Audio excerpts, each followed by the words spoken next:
Yeti Radio, powered by DavidLeeImaging.com. David Lee Imaging in the Titletown Music Archive and the Live 365 app. Welcome to the YetiRadio.com. Don't fuck it up. Good evening, everybody. Welcome to the YetiRadio.com and the Backstage Lounge. Tonight, I'm honored to have Sectas in the studio, and this is going to be a blast. These guys are awesome. If you haven't seen them, go see them. If you have seen them, go see them again. Of course, if you've seen them once, you want to see them again. That goes without saying. So we're going to start tonight off with Sectas and Walls of Deception right here on the Yeti Radio. Oh, yeah.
It's Sectas live in studio with the Yeti in the Backstage Lounge. Welcome, fellas. We got Mr. Christian Lee Vasquez, Mr. David Sectas, and Mr. Daniel Christensen. Welcome. Hi. Happy to be here. Absolutely. Happy to be here.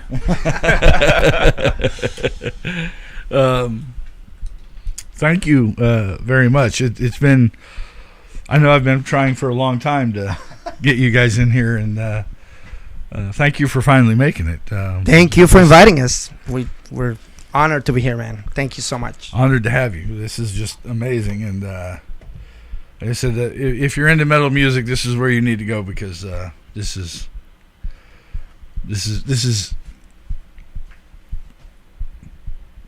pretty damn good. Thank you, sir. Thank you. We'll start off with how you came up with the name. Okay. It was brought by a member that is not with us anymore. Okay. He was the one that started it all. His name is Havel, right? Xavier. And Sectas is sect, like a cult. Right. Okay. Right. So like a sect, and then we just added the AS, like Metallica, Sectas. You know. Okay. That's it. Easy Okay. peasy. Yeah. Well, that works. Very easy. So you and David are original? Actually, here in the States, yes. Okay. And a little bit of Mexico too, but yeah, the band started with different members. Then I entered the band. Okay. And then things changed, and then we basically disbanded here in the States. Okay. And we started over. So this is. So you started over? Yeah. You and Runaway David. and me. Yeah. Okay. And Runaway. we got. I got to try to remember that. We had a drummer for like 6 months, maybe. I don't know. His name was Rene. Then we got Brian, and then we got Johnny, and then we got Brian again, and then we got Jesse, Dylan. You know, and now we have Daniel. Okay. Awesome. Yeah. And great. And welcome to the band. Yeah, thank you. It's been a real treat to play with these guys. Yeah. Was there anybody in competition when you got selected? You know what? To be honest, I'm not sure. But what I do know is things came about in a really unusual way. My dad, Shane, is also part of the local music scene and has been for a very long time. I played with him in Black Curtain and had actually had the chance to jam with Christian at a show at the Blues probably 9 years ago. Oh, wow. For our album release party, and he came up and played Slave with us, and I remember hearing that he was going to be the kind of featured guest on Slave in studio, so I was like, all right. I took my dad out for a hang for Father's Day last year, and I got to speaking with TJ over at the 44, TJ Boone, who's the man when it comes to promoting and keeping the scene alive. Apparently he and my dad had a discussion about, hey, I might have an opportunity for you. I'm going to put your name out there if you don't mind. And a couple months later, got a phone call saying, hey, remember that opportunity I told you about? I think it's here. Christian reached out to me and said, hey, man, we're looking for a drummer. Are you interested? Can you do it? Started learning some of the material, showed up to the first rehearsal, and sometimes just the chemistry fits exactly when you the walk way through the door. Yeah, exactly. And they're two of the nicest, most genuine, sweetest human beings I've ever met. I love playing shows with them, and I've gotten. They're so genuine, it's almost a sin. Yeah, exactly. But no, it's been a real joy, real honor to play with them. Some of the shows that we've had so far, getting to go to NAMM for the first time in my life, that's always been a bucket list item. Was lucky enough to go this past January, and then just getting to play with so many awesome other artists. It's really been a treat. I'm very fortunate to be with them. Well, I was at the Nile when you guys played at the Nile, and then I got to meet your dad. Yeah. I got their drumsticks up here on the desk. Yep. So yeah, and you, where you come from the short period of time that I've known you, your dad, you come from the same direction. Yeah. And I think that's how that happened, because you're very genuine and seem to be quite upfront. So that which is always a super plus. Yeah. In my book. Yeah, I certainly try to be. Both of my parents were hugely influential in me being interested in music from a very young age. I always thought my dad was the rock star, when he would go out and play at bars. And, if I ever heard, oh, it's an all-ages show, I was like, I want to go.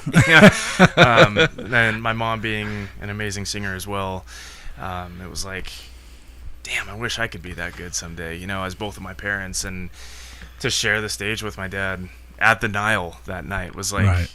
This is something different. We've done this in Black Curtain, but we were in the same band. Right. Now we're in two different projects, and them being such different milestones. Yeah, definitely. Absolutely.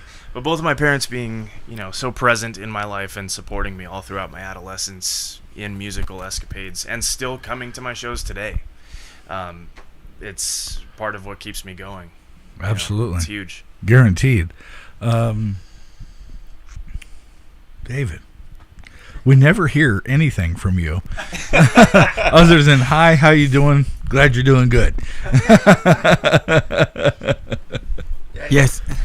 He's the most photogenic guy, though. Right, yes. Yeah, he's the very, you'll see the symbol of pictures the when they band. come across. Yeah, it's like, oh, here comes a picture of David. Yeah, we have to put it up. Yeah.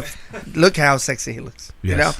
And but he's quiet, but when he talks, he means it. Absolutely. Is it real? So yeah. Definitely. So, how long have you been playing music? Well, I started playing bass in '97. Okay. It's I love the bass. I think it's like the combination between the guitar and the drums. And I'm always like playing the drums with my fingers or anything else. So I got that, rhythm in there, and yeah. Awesome. And how long has Sectas been a band? Well, here in the States, I'm gonna say like 20 years, something like that. Yeah, because like I said, we reset it. You don't look that old. No, because we're not. We're not. Yeah, we were babies. But yeah, we're. You ended up in it, Yeah. and then carried on after. Yes, everybody exactly. else that had been in it before. Everybody took different paths, but yeah, so yeah, we've gone through crazy times. Okay. Crazy. We have a million crazy stories to tell. I wish we had the support that Daniel had with his parents. Right, But yeah, I understand. Yeah, our parents were like, just stop playing that shit. Just go and get a job, and Right. but I said no, and he said no, and that's what we do. Right. All on my mom's side of the family, everybody are doctors. Okay. So everybody expected for me to do that, and I kind of was in that direction, but guitar was sexier, man. Well, of course. I'd rather see strings and wood instead of like blood and surgeries and shit. And yeah. Well, it's funny because when I first started doing this as heavy as I'm doing it, a little over 2 years ago, and the first time I saw you guys, I'd posted a picture of you. Mm-hmm. I think it was everybody, but you were picked out of the group of pictures, and somebody that I know goes, yeah, that guy's dead. And I'm like, I remember. No. I'm like, no, I was talking to him last night. I said, he looks a little like Dimebag if you catch him in the right angle and the right light. I said, definitely. And he sure as hell could play the hell out of that guitar too. So, it's not Dimebag. It's Christian. And funny thing, we both play Dean, Right. and he played Dean and I played Dean, and it is I'm, it's an honor to be compared at least in looks, Right. to that guy. I love Dimebag. I love Pantera. I love all the legacy. Absolutely. And well, I pulled up a picture Yeah. of Dimebag at that when that happened, and it resembled, but Yeah. I took that picture of you and a picture of him and went, wow, good Lord. I know, but I try to do my part. The funny thing is that his influences are my influences too. Okay. Randy Rhoads, Eddie, Absolutely. all those people, and even Nine Inch Nails. I love Nine Inch Nails. Me and Runaway, we love Nine Inch Nails. But I want to get closer. Yeah, exactly. Closer to God. Yes. Yeah, and going back to the story we know with Daniel, so what happened is that day that I jammed with them is because I recorded guitar solo for that song for Black Curtain, which was his band back in the day, and that's why I was invited. So I remember when we were looking for a drummer, DJ called me and he's like, dude, I got your drummer. And I'm like, what? And he's like, yes, I got a drummer for you. And I'm like, okay. So he told me Daniel, and I'm like, what? I love Daniel. I've known him for years and everything, but he has another band, and it's a complete different genre. It's more like funk, more like rock funk, and I thought he was like really busy, but no, thank God he was available, and honestly, and not because he's here, okay, not for kissing any ass or anything, but we're very, very happy to have him on board. He's been bringing so much, and I know he says that we're very nice people, but we're not. I mean, we are, but we're not that nice. When things don't go right, we're not that nice. Right. We can be, especially me, I'm a little bit more demanding sometimes. Okay. Well, that's understandable. And I'm like, if I'm busting my ass, why you're not busting your ass, And but in this case with Daniel, he hasn't pissed me off yet. Not yet. I still got time. Exactly. It's been a year already, right? Yeah, our August. first show was November of last year, but I There started you go. jamming with you in August. Yeah. So Coming we're up on about a to be year, 1 yeah. year, man. Yeah, his first show was with the Burning Witches, right? No. No. Oh no, the one the Blues and then Crisfield. Oh, the Crisfield. Crisfield was first. Okay. Yeah, Yeah, that one was Crisfield. first. And then and because he does a great job, man. He's so reliable. I mean, I show him a song, he's okay, I'll get it next week or I'll get it in a couple of days, and we gave him our hardest song to audition him, and he learned it right away and he played it perfect, and how can I say this? Like a lot of times people want to be rock stars without, and they don't want to have to go through all the stuff that they have to do, meaning like musically speaking. For us, music is first. You gotta know how to play your shit. That's how we are. That's how we grew up. And that's what we love. I mean, our favorite bands is Rush, for example, The Police. I mean, those are not easy bands to cover, for example. They're very musically oriented. They're complex for a reason. Yeah, exactly. So yeah, exactly. And like Megadeth, Until the Rust in Peace or Countdown to Extinction albums, that's our thing. We even cover Holy Wars. Right. And music is first. Everything else is second. But if you don't do your homework right, that's when we start losing, balance, and then, Right. But that's it. But every band member that has been here in Sectas, everybody has been good. Everybody has done everything they could, and we have no animosity towards anyone, and we consider every band member that has been with us is part of Sectas forever. We love him and everything, But right now, I'm so happy. I'm very happy with this. And something crazy, Runaway is getting even better. Something I didn't think it could happen. That it's like, oh, he's already really good.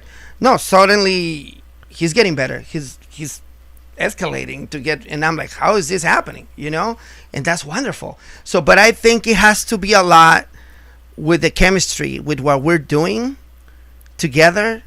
It creates that. It makes you be better. It makes you want to be better, musically speaking. And we're working in great songs and everything. And the song has to be first. And then everything else is later, the music and all that stuff. But music and songs are first. That's how we see it, Okay.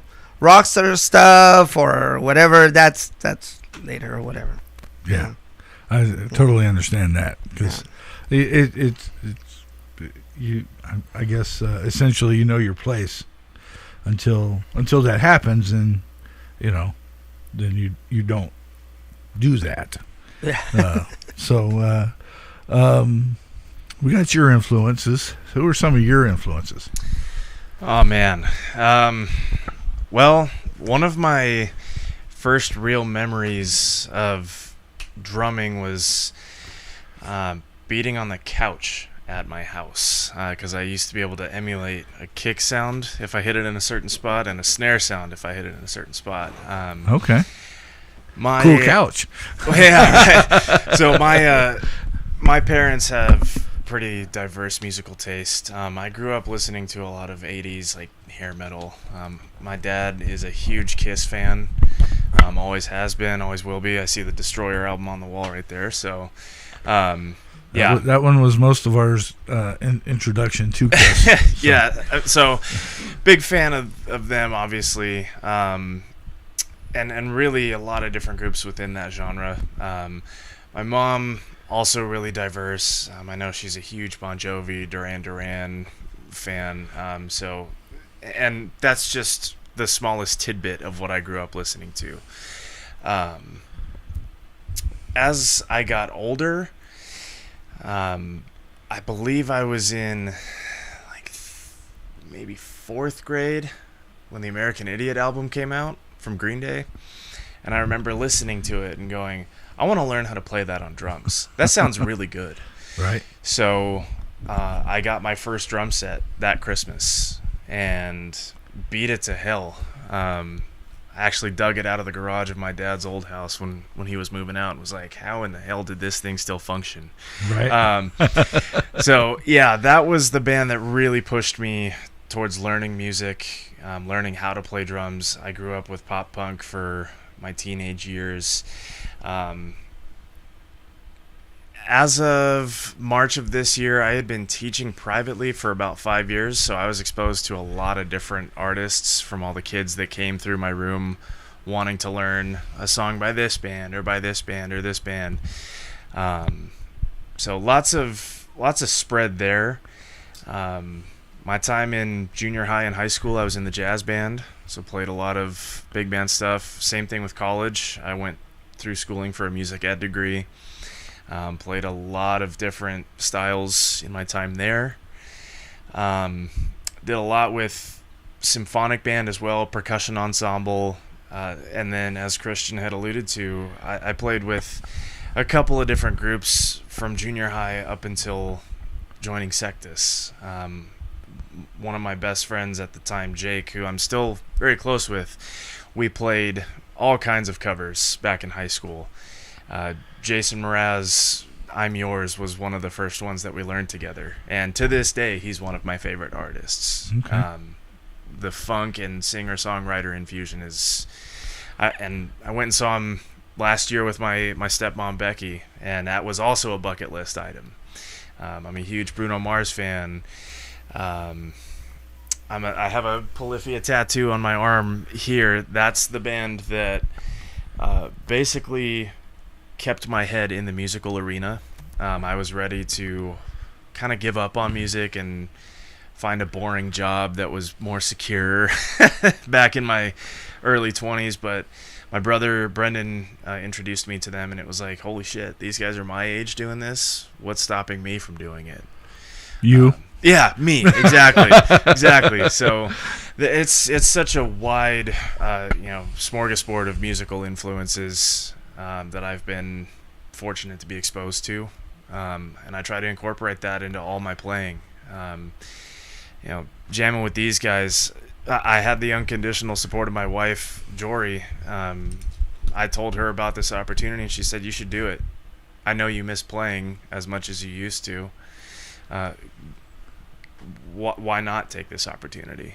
Absolutely. And take every opportunity that gets in front of you. Yeah, so it's been... Because this was my last post. Get up, dust off, yell fuck, and start again. Yep, absolutely. Until you get it. And that's the way, personally... I'm no different. I'm not superhuman. I'm like everybody else. I get in the same spots, the same ruts, the same. Sure. And then I need something like that to go, come on, knucklehead, get your head out of your ass. Yeah. Yeah. I mean, it's really been a wild ride so far. There have been some shows that we've played together where I've, loaded up all my gear afterwards, got in the car and driven home, and I get home and I'm like, damn, that was incredible. Yeah. Absolutely. Getting to play in Mexico twice has been awesome. I'd been to Rocky Point twice with Mob versus Ballad Box, and those were two of the best weekends of my entire life. Okay. But this was a totally different feel. These were shows for us. We were the main attraction. We weren't playing outside while people are having dinner or, hanging out at the beach club. This is a show that's centered on coming to see us and the other bands on the bill. So a stage show. Yeah, exactly. So it's been different, but I'll tell you what, in terms of getting better and the chemistry, I remember showing up to the first rehearsal kind of shitting my pants, like, oh my god, these guys are killer players and I'm here for the first time. What if they don't like me? Well, I could see your nervousness when you were at Creepsville. Oh, yes. Part of that I don't see that anymore. No, and yes, that was the first show. We were playing with Jeff Young, and we were covering Holy Wars and Anarchy in the UK with him, so I'm like, oh my god, if I screw this up, there's no coming back. But they make me want to be better, and there's that constant feeling of like, I need to come up with more, so we can all keep pushing each other. Absolutely. And it's really special to be in groups like that. There's not a single band that I've played with where I haven't felt like I've been pushed, but here it's every single week, every rehearsal, every show. Sometimes you get content and complacent with, yeah, we sound pretty good. That's good enough. But this is never good enough. Right. You can't, because, again, you'll get complacent, and then it'll fall to the wayside. Yeah. So, David, influences? Well, I've had so many influences. It's hard to pick just one because there's so many, but as far as bass, I would say one of the first bass players because I love Megadeth so much, at the time, David Ellefson, he's such a fine player, he's got amazing influences, just even it sounds like a symphony of destruction, that bass is like a heartbeat, for that song, it just feels like a beating heartbeat. I liked well, I pick up little things from from a lot of bass players, so I don't sound like one, Right, absolutely. But yes, I like bass players in punk, in some progressive. I love Alice in Chains. Okay. I think sometimes I think that I'm playing drums on the bass. When I'm playing and but yeah, I would say love Cliff Burton, love even though I don't play like them, but there's little things that I just like to pick up. I love punk, too, which is great, to be playing, with Daniel, and this is one thing that I love playing, with Daniel, because the bass and the drums just sound like one just piece that just hits you in the head, right? And which I love that, and Also, these guys are my influences. That's what I just listen to. Listen to these guys to see what they're doing, what they're playing. To see how I can glue the bass and the drums. Right. I just saw a T-shirt that says, "You can listen to the music, but you feel the bass." Yeah, it's incredibly true. So, where's your favorite place locally to play? Wow. Favorite local venue? That's hard to say. That's a tricky question because it's all different. Where we feel at home, it would be the 44. But the show at Crisville, that was great. I love the sound there. Then we go to the Starlight. Then we go to the Blues. The local places. I mean, honestly, all of them have their thing, Absolutely. And I never think about venues. I always think about the crowd, about the people. For me, that's everything. And I try not to. We all try not to depend on the sound. We do it ourselves. Right. So we make sure that our sound is good and balanced. That way, it's easier for the sound guy to set us up. So Okay. so every place has its own thing. That's the reality. Okay. I love them all. As long as they let us play, My Right. favorite place is the place that they let us play, So, I win a stupid lottery, and I'm going to take 4 or 5 bands and go on tour. Okay. And I pick you. Where are we going? One place. Pick one. Anywhere in the world. To go on tour? I mean, the United States. The whole United States. I'll take it. One. If we could, I'm going to get places from everybody. Oh, okay. Where do you want to go? Madison Square Garden. Okay. I mean, I No, know that absolutely. one, or the one in England. What is it? The one where Queen played. Wimbledon. Yeah, that one too. Yeah. Yeah, Definitely. that's where the source of all metal comes from, England. So, you got a favorite place to play, or? We're talking locally, right? Yes. Oh man, I'm gonna use the same cop out. It's really hard to pick. With all the bands that I've been with, man, I've played so many different places and different atmospheres. We've played outdoor festivals. With some of my bands, I've played a lot of like private events, and those for me. We've got some friends who are kind of in North Peoria, Okay. and it kind of overlooks the part of the valley. Right? The sun setting. There's the mountains right here. Still up Things there like- where it's still got some desert. Yeah, exactly. It's like 91st Happy Valley. Kind of like an old kegger. Yeah, right. So places like that for me, it's kind of the little more chillaxed, therapeutic part of music, where it's like, dude, I'm playing drums at the base of a mountain, looking out over the city, and it just gives you a chance to breathe. With Sectas, though, it's different. I will say with Mob versus Ballot Box, we've played all over town together.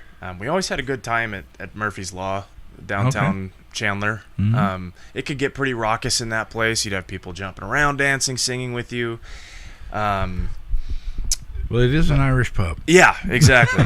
So, any of the flogging Molly that we would bust out, people would go nuts over it. Absolutely. Some of my best friends, the Richter family, they run Richter Ale Works up in North Peoria. Playing there is always a blast just because there are so many familiar faces, and it feels like home. That they're like family to me. But with Sectas, I really enjoy playing the Nile, just because of the history that's there, and to get to share the stage, with so many other talented bands. Playing with Armored Saint was a huge honor, and to see Right. them go up after us, I was like, I was just up there, 20 minutes ago. This is crazy. playing the marquee is fun just for the, you feel like you're on top of the world on that stage. The 44 definitely feels like home, just because of the proximity, number one, the people that we know there. It always sounds good playing there as well, but every venue has its own pluses and special places for me. Okay. Always a blast, and with my first show being at Creepsville, I walked in the door and was like, what in the hell am I walking into? Right? This is insane. You're not the only one that said that. But it was a blast, man. That was a great first show. The next day was my wedding anniversary, and I was like, man, this is great. I just rocked my own face off. I'm going to sleep in tomorrow and hang out with my wife for the day. I think y'all rocked everybody's face off that night. So we're going somewhere. Where are we going? Anywhere in the world. One place. Probably, I'm not sure how receptive they would be, but I've always wanted to go to Paris. I would love to play a show in Paris. Well, I believe Hellfest is in France. Well, so. yes, but I mean, kind of a big one, right? But yeah, I've always wanted to go to Paris. I took French for 4 years in high school. I don't remember much of it, but French culture has always been really fascinating to me, and of course, the architecture, the history. Some of my family lineage comes from France, and just to say that I've been there, to visit the Eiffel Tower, to play a show there would be top of the list for me. Japan. Absolutely. Yes, another good one. Yeah, Japan. well, of course, Japan, definitely. Yeah. David? The Budokan. I was just watching that concert of Ozzy at the Budokan, with no... Zach and Robert Trujillo, right? Yes. What an amazing performance! Oh my God. I mean, as far as like places here, I really like the 44. That's a place that I go and hang out all the time. Every time I can just go there at any time, and there's gonna be somebody that I know, that I end up hanging out, and everybody that runs the place, they're being so nice to us, and they always make us sound, really good, or. Absolutely. I know how important the sound man is. I had a best friend that was a really good one. So yeah, and yeah, it's when you get good at it, people love you a lot. Absolutely. And right now, the places that I frequent here, whether it's like the 44, the Blues, the Nile, and just wherever we go, the sound is so freaking good, although nowadays, I mean, you can go to a lot of places here and they sound amazing, so yeah, again, grateful for that. But yeah, I would say like the 44 is like the place that we just frequent more. And where do you want to go in the world? Even though I never been to a show, but I would love to Red Rocks. Okay. I've seen some concerts, from Red Rocks, and I would love. I was just watching the other day this, what was it, at the Hoover Dam? Oh yes, Billy Idol. Oh, Billy Idol, yeah, they were playing there, and that sounds amazing. I would love to play that's crazy acoustics, in that. Right, absolutely. In that place. Well, and I just recently learned of one, and why I spent a significant amount of time in Washington State in the military. Oh, nice. The Gorge. Up there, it's not where I was, but a buddy of mine's wife, or my buddy's wife, she's been to it, and she's like, it's phenomenal. So, the Gorge is another one. It's just the scenic view behind you, behind the stage. It's all rolling hills and a valley, and just absolutely gorgeous. Wow. So someplace like that as well, but. Let's see. You got any crazy rituals? Anything off the wall? That's right up your alley. I do. No, I mean, what do you mean, like before a show? Yeah, or after rituals before a show. You do anything off the wall? we're pretty boring, man. Yeah, I mean, No sacrificing goats. No. Or anything like that. you know, I mean, I don't drink. You know, he doesn't drink. He drinks occasionally. I mean, Well, it is we're a sect, right? yeah. but we have Kool-Aid. Yeah, we do the Kool-Aid. Yeah, but Is it spiked? when we Gotta thought find about out. when we thought about a sect, it was mostly thinking about a group of people outside of an idea. Right. No. Or I got it you. can be religious. I know. It can be religious, political, whatever. We just have our own thing. Right. That's how I saw it. Nothing to do with the devil or whatever. A cult or Like an actual cult.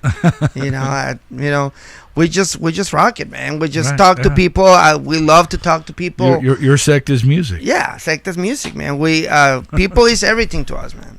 And for me, every time I see someone going to the show, one single person, everybody means like $1 million to me, because it's hard to get a babysitter, or you gotta take an Uber, or you gotta pay for the Uber, then you gotta pay to go to see the band, or I understand how hard it is for all these people to go to the shows, even if it's a national show or a local show. It's hard, man. As you know, especially right now with the economy, the whole thing. So when I see someone going to one of our shows, I'm like, dude, I love you, man.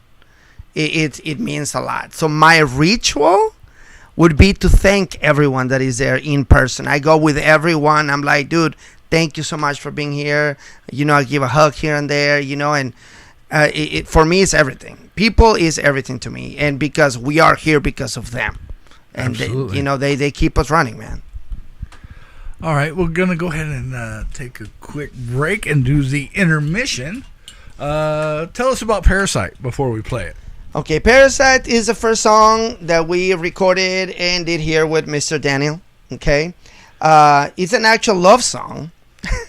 What a lot of people don't understand, it's like, it's a love song, and if you pay attention to the lyrics, it's a little sick. It's hard to miss, man. Well, yeah, but it's an actual love song. Okay. Think about vampire, stuff like that. I don't know, I will suck your blood all night, blah, blah, blah. So it's a great song, man. I personally love it. It's a little different of what we normally do. But I mean, we got very good results from that song. But it means a lot because that's the first song we recorded with him. Okay. And we have other ones that come in that they're really good. We're fast, and it's different. We're a little bit more into the Sectas territory. But Parasite is it's a big song for us. Yeah. Yeah. Awesome. I always enjoy listening to it. I have my favorite. That's a close second. Okay. So, sorry. It's okay. You gotta tell us which one is your favorite when we come back from the break. The last one. The one we'll be closing with. I every time because you close the show with it. Yeah, hear me loud. Yeah, and that's just I don't know that when you put it out, I was like, wow, that's amazing, and I like Parasite too. I just like. Hear Me Loud more. So they're different. Yeah, they're different babies. Yeah, they're different songs, different vibes.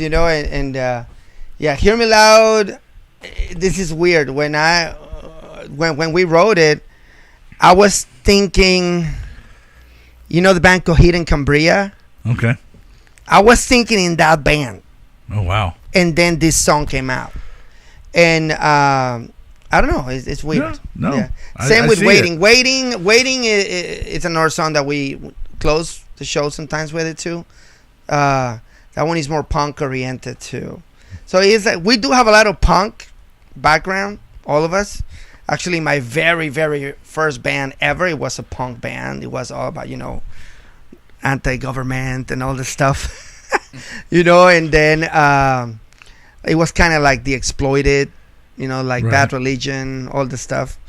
And then metal grabbed me by the balls, man, and it wouldn't let me go. Right. All right, here's Sectas with Parasite right here on the YetiRadio.com.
back in the studio with Sectas.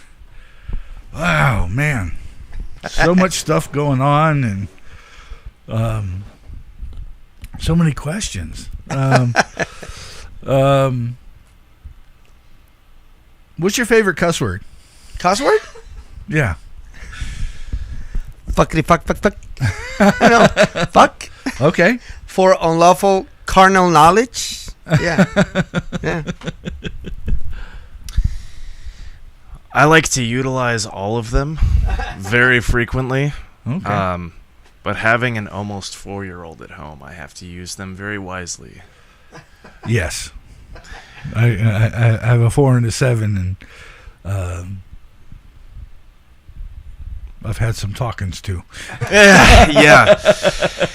Have to wait until I'm out of earshot, and even then, he's like, "Dad, why'd you say it?" I'm like, "Oh, no. Please don't say this to your grandparents, my in-laws. Please don't say that at their house. That's a bad word." Well, yes, and I understand, and I respect that, but and because this is internet and not governed by the FCC, I support the First Amendment as much as I do the Second Sure. Amendment. Yes. And I understand on the religious factor. I get it. Not a big deal, and I don't do it to be disrespectful. Oh, sure. It's just me. Yeah, same And here. when they talk to me, I'm like, look, I've already raised 2, 31 and getting ready to turn 29. I have a 7 and a 4. I did pretty good on the first 2. You know, Right. They have careers, they have families, they have they have their houses. You know, they're living life and doing a really good job, and I'm proud of them. And it wasn't any different when I raised them the way I raised these 2. And my argument back is, no matter how you raise them or what facet or direction you take them into, when they turn 18 and go on their own, they're going to live their life. Sure. Okay. And my job as the parent is to teach appropriateness. Yep. If you want to use the word, this is when and how. Yeah. About time and a place. Yeah. The Yeti radio is that time and place. Yeah.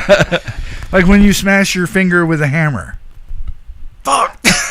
Yep. or when you fall down and get up, dust yourself off, Just yell fuck. scream fuck, and get up Good and to go. do it again. Oh, no. They are a very integral part of my vocabulary. Yes. All day long. So, thankfully, my parents didn't give me any hassle about it. And it's how we converse. So, yeah, I know. Well, when you become an adult, I actually watched the video on it today. When you become an adult, that changes. Yeah. Everything changes between the kids and the parents. Yeah. It's a totally different realm, and I knew it, but I didn't think of it in that aspect, and now I get it. Yeah. Because you shouldn't be looking for, this is coming from a psychologist, looking for the approval now as an adult. You do you. Right. You know, and then, you know, if there's concerns, obviously it's brought up, and it's brought up respectfully on both sides of the coin, but it's still, you know, totally different. Yeah, I do understand that, but sometimes it's hard to get your parents out of your head. In my case, my grandma, for example, every time I'm about to do something stupid, I think, what would my grandma think? Okay. Or what would my dad think? So, and then I stop, and I'm like, yeah, I'm not gonna do it. So I want to be me, and I am myself 100%. You know what I mean? I do whatever I want based on my terms, but it's impossible not to have that little conscience, Yeah. And when it comes to grandparents, that's totally different. So I was raised mostly by my grandma. I was Okay. with my grandma. She rests in peace. With her most of the time, and she was the most beautiful human being ever. Well, my grandmother on my mother's side told me if I ever got a motorcycle, she'd roll over in her grave, do a push-up, and come get me. And So I'm really going to piss her off when I get one. I'm just going to get a trike. Yeah. But yes, I totally understand, but that's what he was talking about. Is there are certain things that you're going to worry about, concern and acceptance from, your elders, but at the end, you have to understand as a parent that you need to let go. Yeah, and that's the hard part. Yeah, because I have 2 daughters too. Right, and it's hard, man. It's hard. Oh gosh, it's 3 daughters and a boy, and the boy is that's why he needs a drum kit. Let me know, man. I can help you find something. Yes, there you go.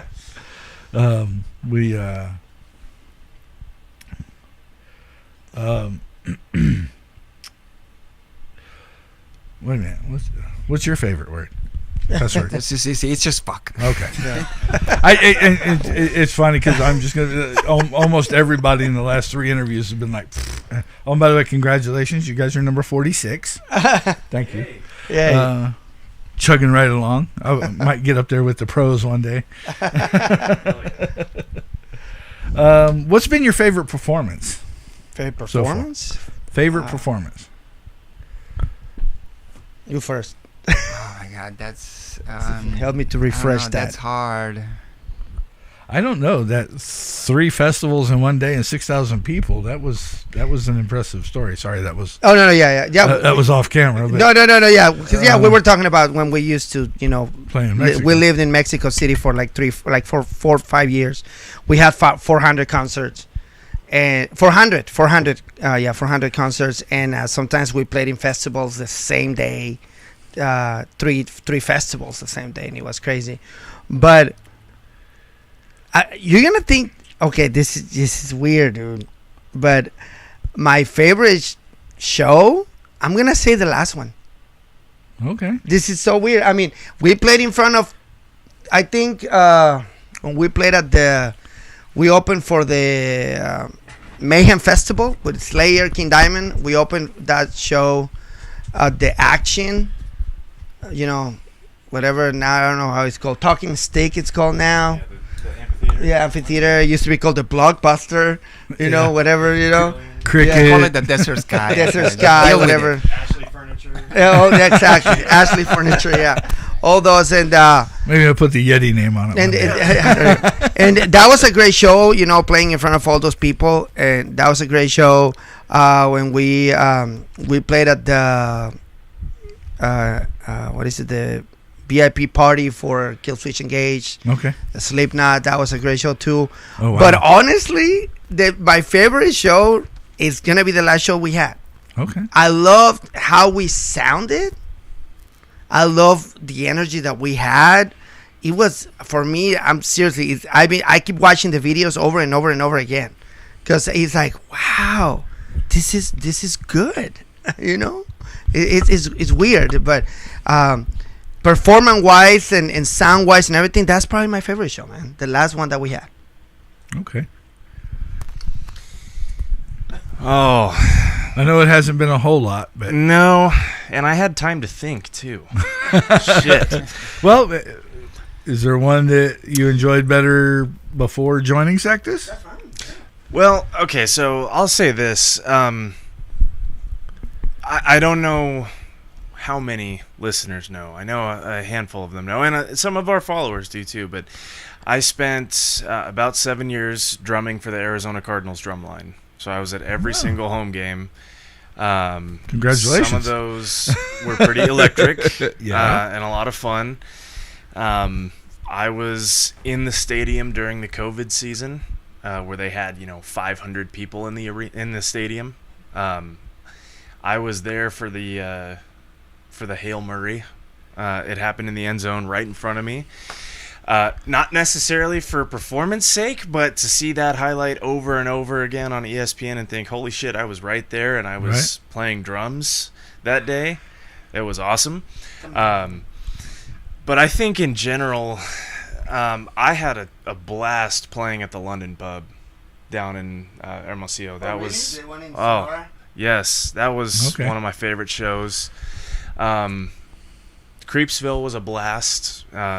not just for the christening, if you will, or getting thrown into the fire, but it was electric in terms of energy. That place. Yeah. And just being on stage and being like, holy shit, we're doing this. You know, we're in it now. Where did all this stuff come from? I don't know how many people saw it, but I was so pumped up on adrenaline and just going a million miles an hour mentally trying to remember all the songs on stage. Christian called out Destiny, and I screamed at him, "How does this song start?" Swear to God, I couldn't remember how the song. Yeah, I couldn't remember how the song started. So he had to hop up on the riser and sing the melody for the first 5 seconds. I'm like, "Oh yeah, that's right," and then we were fine. You just needed a quick little reminder, a little refresher. Yeah, that show was a blast. I can't honestly think of a single show that we've played where I've been like, "Yeah, it was okay," or we sounded fine, but it wasn't that fun. Every single show has been fun. Yeah. Armored Saint was a blast. Even though it was a very different atmosphere, the what was that show that we played? It was the Knights show that we played at the Nile. They had the swords. Yes, swords and the Renaissance. Yes. Swords and Steel. Swords and Steel. That's what it was. Okay. Yeah, that was very different, but really cool. You had all these people just beating the hell out of each other with full body armor, swords, axes. Wow. And we're fucking playing metal on stage, and it's like, what a perfect backdrop for that type of music. Right. Had a blast at the last show at the 44 too. You know, anytime you can get a pit going in the front to your music, it's like, fuck yeah, dude, this is right. I mean, it pushes you to want to keep driving that energy forward. But yeah, truthfully, there has not been a single show with these guys where I haven't been like, oh my god, that was so much fun. They've all been really special in their own way. Okay. Yeah, I would say lately, the Armored Saint show, that felt like so good. You know, on that stage, sometimes on stage, I've had like some issues like hearing, you know, like my bass or something else. But I just cranked it that night, and everything sounded so good. All the bands sounded really good. I really enjoyed, that the whole show was great. Yeah, that was amazing. Yeah, I mean, I would like to have an opportunity actually to play, you know, for the troops. You know, I would love to, you know, just entertain, you know, some people that need some of that entertainment. You know, they could appreciate. They could, you know, just have a good time. And I would wait a few months, but then I would contact the USO. Okay, yeah. Get on a USO tour. Yeah. That would be bomb. Yes. Yeah, I actually saw a band down in Panama. It was a cover band, but they were on a USO tour. Oh wow! Wow. And the extremely attractive young lady that was singing Alana Miles' Black Velvet. Oh yeah. Asked if there was great song, man. Asked if there was anybody in the audience from Mississippi, and I looked around. Ain't nobody raised a hand, and everybody at my table turned and looked at me and said, "We're waiting." And I'm like, "Oh God!"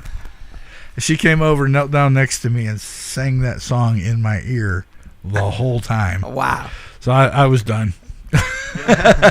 So I love USO tours, and thank you for wanting to do stuff like that. It's amazing. It does mean a lot to them. When people come out and hang out, and it doesn't have to be famous. It's just you went and did it, and they're very well. Even when I was in, we're very appreciative because, you know, sometimes you go into areas that aren't necessarily the safest. Not trying to scare anybody. Yeah. But, you know, shit can happen when you're walking across the street. So. You know what I miss? I miss the shows in like backyard, keg parties. Yeah, I miss that shit. Keggers. We need to bring it. We need to figure out a way to bring it back. Stuff, you know. I remember some of the best shows I had. It was in my mom's living room. You know, I remember there was like 200 people in the street, and then like 50, 60 people inside my mom's house. And it was raining. Oh, wow. Yeah, she was there, but she locked herself with the dogs. And that was a show. I don't know if it was with Sectas. That was maybe before Sectas. I was a little kid. Okay. But I miss those shows so much, man. Right. I those shows are so much fun. Keggers, block parties. Yeah. Well, Guardians. Uh-huh. Guardians does block parties or driveway parties. Oh yeah, they're awesome. in front of and the they're house, a great band too. and everybody's just walking up from down the street and hanging out with them. Oh heck yes. You know, so when you bring stuff like that back, so people know. It kills me that the venues and the bars aren't full. They're getting there. They're getting back to where people are coming, but maybe I have just higher expectations. It's not fast enough. Mm-hmm. But it's I think it'll eventually get back to where it was or close to it. But I want to know what it's going to take to get some of the venues that have gone away because of COVID to come back, if it even possible. Thank God our experience, it hasn't been that bad. You know, like meaning like we always have a good crowd, no matter what. Right. We even had a CD release party during COVID, and it was packed, and that was actually a denial. Okay.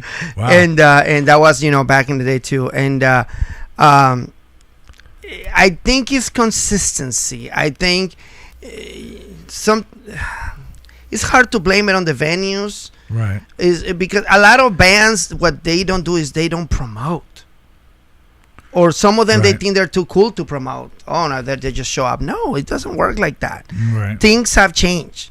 You know, back in the day, we used to go to Zia Records and drop flyers and stuff like that. And you know, if you were lucky, called in the Phoenix New Times, and they would, put an ad. But now it's all different, man.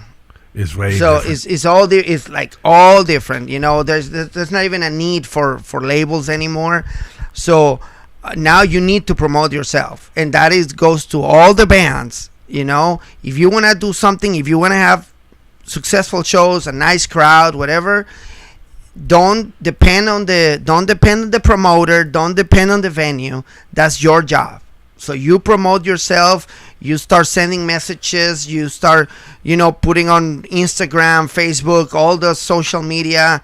Now you have the power in your pocket, Absolutely. So that's what you have to do. Even if you can say, oh, I hate Facebook. Yeah.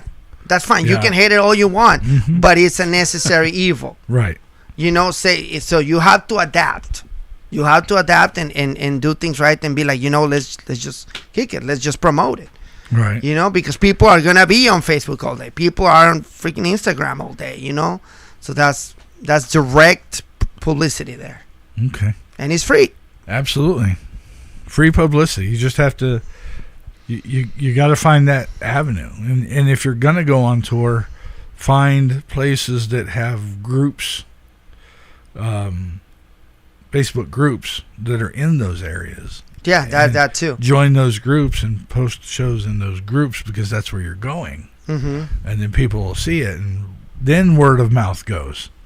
Okay, then you might actually get some people, but you can't just do yours. Like, I recently made a new connection, and my dumbass forgot to post it for tonight. I'd have loved to have him here and watching the, maybe I can get some critiques and make sure I'm doing okay, and from somebody else that doesn't. But it's got to be done. You got to post it in the different groups. Like me, there's internet radio groups. Post stuff in those groups. It's not very many, 6 or 8, but you make the post and you just copy and paste and ping, ping, ping, ping, ping, and you're done in 5-10 minutes. Yeah. And you do that if the event's far enough away, you do it once every week, and then once on the half week, and then closer to the show, bing, bing, bing, repetition. Yeah. Because of, and please, please, everybody, create events on Facebook. Because if you click interested or click going, it puts it in your events on your page or your profile, and it reminds you. Yeah. There's so many shows I've missed because I forgot they were there, and I went back looking and I couldn't find it.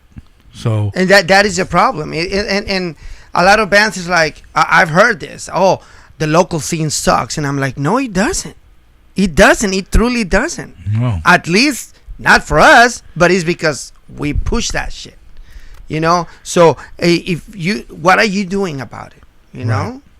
Then that's what you can do for for your country. That's what your country can do for you. Right. So in this what case, are you doing for your music scene? What are you doing for your music? How are you do pushing this? Right. So it is important for all the bands to get your shit out, man. Promote. No matter what, every opportunity, every way. Don't expect for things to just come to you. It doesn't happen like that anymore. Right.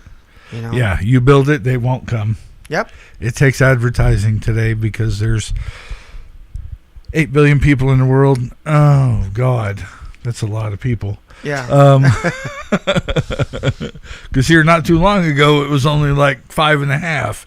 Yeah. We're at 8 already. Good God. Yeah. But there's not many bands that I've seen. There's some. It's a requirement to be in the band. If you don't promote, you get kicked out. Because it's that important, and it is. I'm not trying to belittle or be mean, or it just create events, share the flyers. That's why I make them for my shows. That way, share them. If you've got a show coming up and you post a flyer, I share it so people see it. Yeah. If you post an event, I share that so people can click interested so that they get the reminder. Yeah. Okay, I'm not doing anything this Friday. Friday shows up, I'm still not doing anything. Okay, let's go. Yep. That's how my life works. I can't say I'm going a week in advance because I can't tell you what's going to happen in the next week. Yep. So create events, post them, share them, and go to support too. That's another thing. Yeah. Like, I don't know if you see, like, all these local shows, he goes to all the local shows all the time. He's always, like, all the time. More than me or Daniel. He walked up and you guys weren't even playing. Yeah.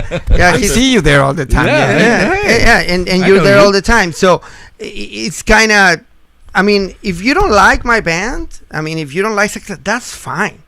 But go to support the other bands, And I'm never going to put that guiltness on to make you feel guilty.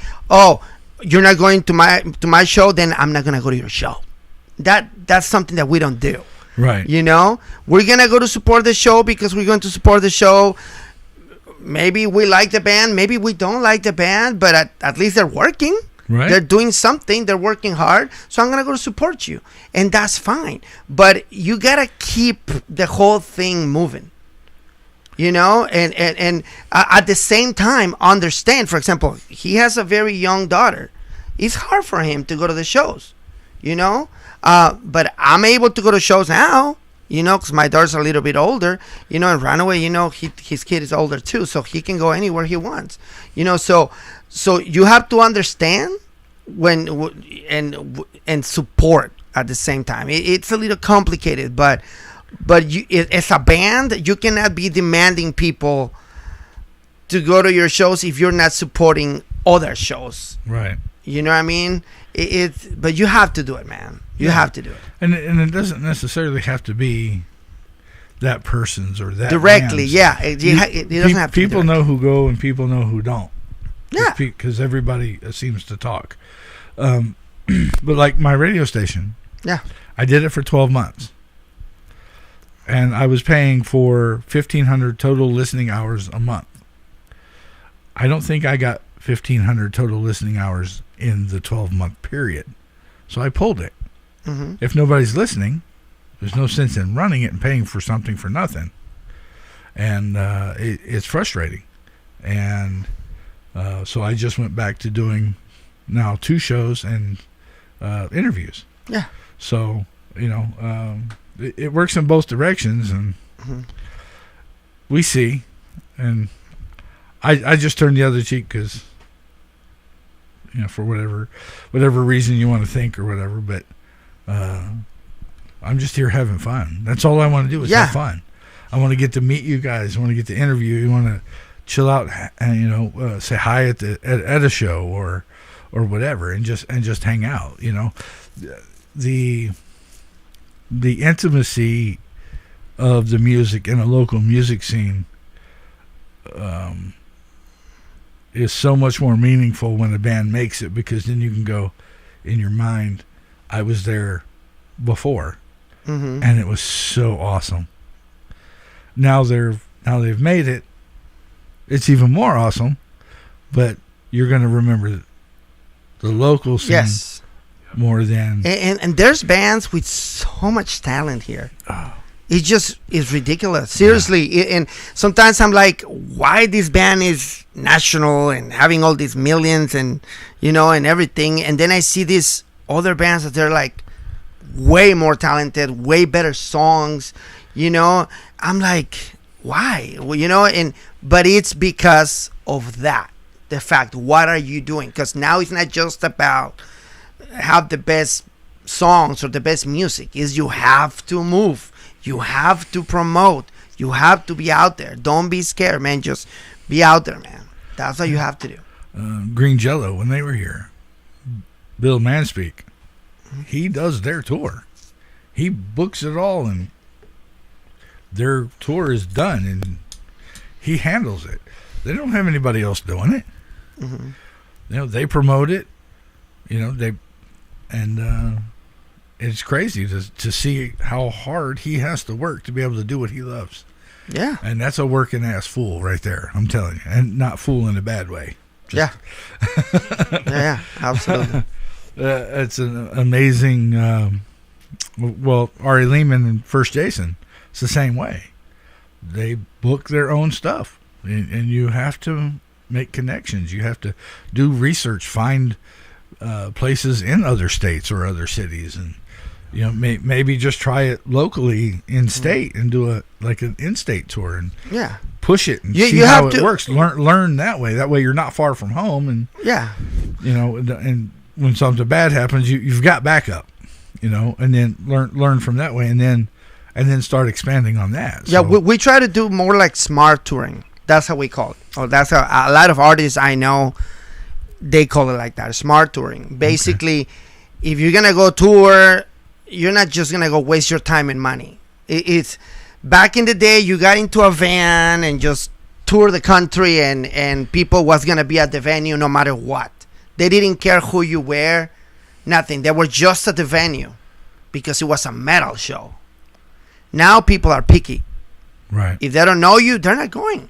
Right. So if you're going to go do a tour in the entire United States and you're going to have the bartender and the guy at the door, what's the point? So what you do, you promote online. Right. You promote your videos, YouTube, whatever, like I said, Instagram, Facebook, whatever, all the social media. And then that's how you create your crowd. I've been getting messages from France. Yeah, I've been getting messages from New Zealand, all kinds when I see the people that have been listening to our music, we got fans from Brazil, Japan, all those places. So we are reaching places and people are liking it. So that's going to open, and it is opening doors for us to go and do stuff, So it at the same time, don't get all crazy and be like, oh yeah, I'm going to tour and I'm going to get a loan, and I'm just going to pay for the whole tour. That's going to make you miserable, and you're going to end up, broke. Why? Right. Because you think you're going to be, just because you're on tour, you're famous, or just because you're on tour, you're going to be rich, or no, that's a professional band because it's on tour. No, it doesn't work like that either. No.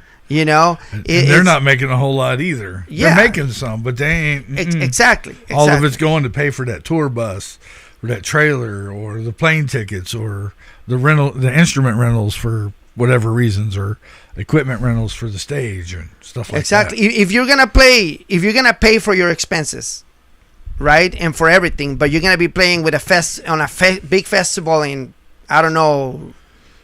New York or whatever. Rocklahoma. Right? Yeah, Rocklahoma. In Yeah, the mountains. that's fine. That's perfect because you're gonna have a big crowd.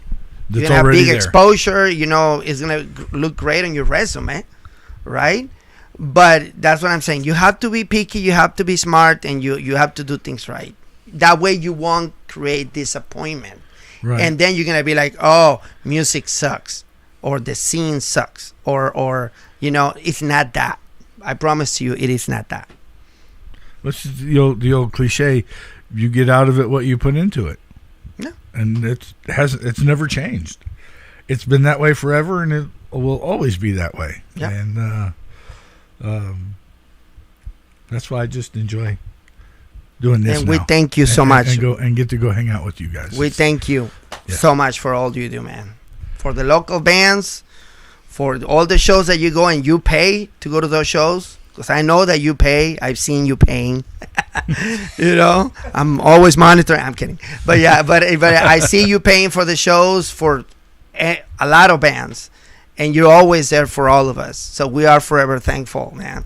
Seriously. Well, and then always you do this appreciate thing it. on the radio. That's really cool. And we thank you and we love you for that. The Yeti forever. Yeah. And it's always cool when people recognize what we do, and because there's been some shows that I don't have to pay for because of being affiliated with Show Me God or Creepsville, absolutely, or whatever. But and if you're going to go to a show and somebody says, "Well, I'll put a couple tickets for you at the door," and that's always amazing. Yeah. But this has been amazing. I really appreciate it. You guys are awesome. And, thank you, brother. But we better close her up. I know I didn't get to all the questions I wanted to, but we'll have another day. Yeah, we'll definitely have to do this again. Mm-hmm. But it's been a blast, and thank you so much for finally getting the opportunity to make it and come hang out. Thank you. Yeah, we're gonna have some new songs recorded too. Okay. Steampunk. How does he call this?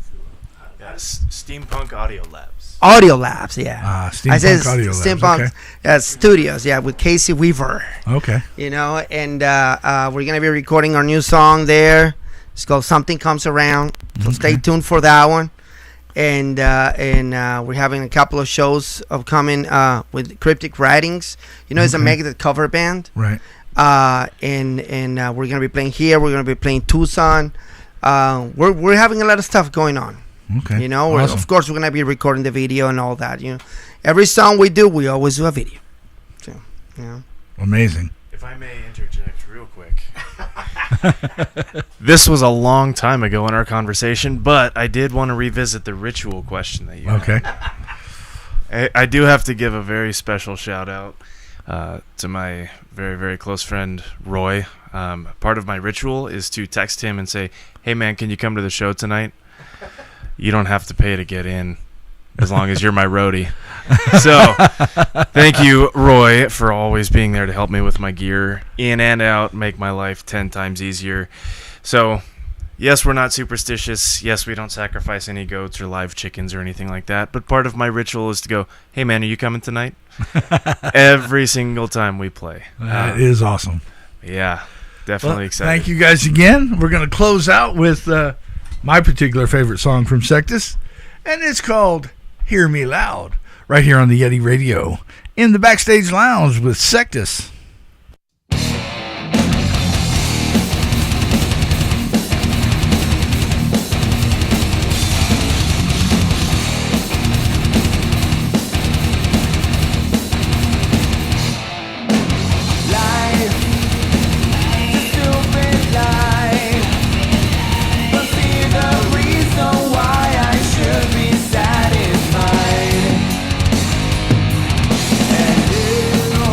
And you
It's the Yeti Radio live with Sectas.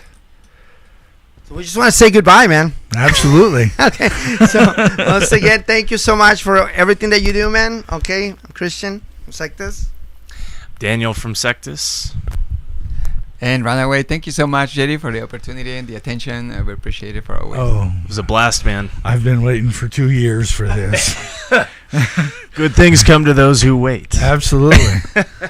I'm working on patience. I'm really, truly, honestly working on patience. But thank you, everybody that's tuned in on YouTube, Twitch, Facebook Live, iVlog, and over on Kick. And a shout out to Zoink, who happened to step into the chat room over on Twitch. He's over in Missouri. He used to be here. He's one of the ones that actually got me started broadcasting. And then my other buddy got me into the actual radio part of it. But, yeah, it's a crazy world for sure. But thanks for joining again tonight. And everybody have a wonderful weekend. And don't forget to rock out, even if it's not to the Yeti. Yes.